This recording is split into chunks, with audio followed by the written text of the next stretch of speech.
Hey there, everybody. It's Mike DeLisio with another Dice Tower Daily Unboxing. Today, we're going to be taking a look at Dungeons & Dragons Adventure Begins, a cooperative board game, your fast, fun entry into the world of D&D, 2 to 4 players. So, it looks like this is an entry point into the kind of adventure game system that Dungeons & Dragons has had for years.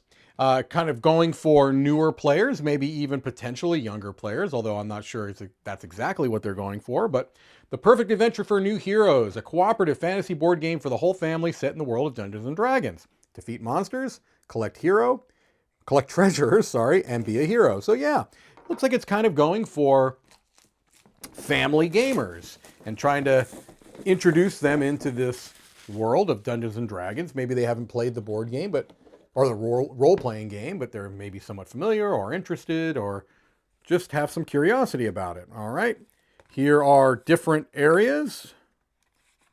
You can see cardboard tiles here, Neverwinter, the Neverwinter Wood, and Mount Hotno. All right. Here's our rule book. It looks to be a light rule book, as you might expect for what promises to be a light game, with our contents, our 4 dungeon boards, our adventure decks, a number of different other cards, health trackers, a plastic deck holder, and hero tiles and boss tiles. Also have some little minis to represent your characters, all right? So some things you need to do the first time you play, setting up your health counters primarily. And then you assemble the board by putting your dungeon tiles next to each other, because I imagine you're going to be traveling through this dungeon. You start here and you've got a big bad over here, the boss at the very end. Okay, and then you set up your hero, which looks like it slots into your health tracker, which is nice. And it gives you information, a personality tile, a hero tile, and a combat tile. Okay, you play through how to play through a dungeon board, gatekeeper spaces, your health, and combat, which is obviously going to be a big part of the game. If you're going to be battling monsters, as you often do in Dungeons & Dragons, you oftentimes will do that. And you also get rewards, like gold and items. How do you win the game? You've reached the last space of the last dungeon board. It's time to defeat the boss. If you defeat the boss, hooray! The day is won and victory is yours. Got some character references there. All right, here are our different heroes. We've got the healer, the bandit, the genius, the peacekeeper, the trickster, the outlaw, the fixer, and the rebel. And along with some stats as well for some of those. Here's our big bosses, the fire giant, the kraken, the green dragon, and the beholder. You have to have a beholder in there. They did not disappoint. All right, Tax Strongheart, Lucan Silverfrond, Salazar Astorio, and Patron Nemonis.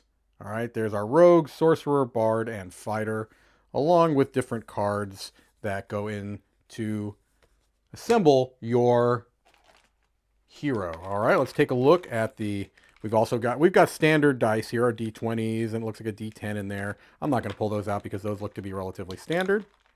Let's take a quick look at the minis. They're not terribly detailed, but I don't know that they're really going for professional level minis here. This is more of an entry point game, but they're nice. They get the job done, I think. And if you wanted to paint, you could probably make them look quite nice. Okay, and we've got one more here.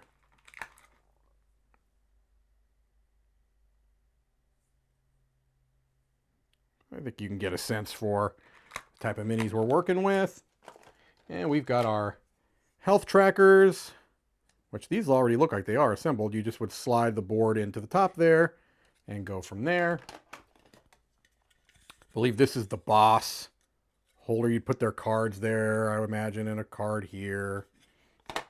But a nice insert. I'm impressed with that. That looks to be quite nicely done. Let's take a look at some of the cards here. This is one of those decks that make it look like it's easy to open. There we go. Let's see what's in the burglar's backpack. You've got a crowbar, a large ball of yarn, a grappling hook, and lock and chains. So backpack cards here, along with the items that are inside them. Looks like we've got some baddies here, zombies, a death kiss, impenetrable fog. So maybe you've got some events that you have to deal with. You make a check. That's something that's standard in Dungeons and Dragons. Liar, liar, pants on fire. I like that. A magic instrument. Pseudo dragon, the One Ring. Not a joke. Okay, I like that they're going into the humor here. It's for the type of game it is. It's great that they are kind of leaning in that direction. So you've got some cards that give you a little bit of idea on how to play. Player aid cards. Look through some other things we've got here.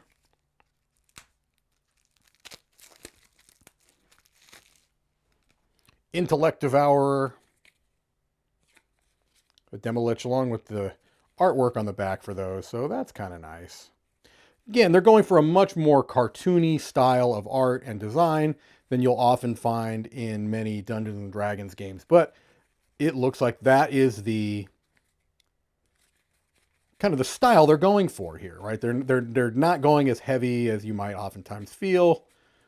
They're going for a little bit more silly, a little bit more campy, maybe a little bit more approachable to people who have been maybe a little bit intimidated, maybe, I don't know, by these types of games. So I think it's a nice idea. Don't know if the game actually plays through well, but I like the idea of what they're trying to do here. One last deck of cards. We'll just kind of flip through these quickly because I think at that point we'll have seen everything. And I'm not showing you all of the art on these, but I think you're getting a good idea of the style of art they're going for. All right, well, that, I think, gives us a very good idea of what you're going to find inside the box of Dungeons & Dragons Adventure Begins. Thank you for watching another Dice Tower Daily Unboxing.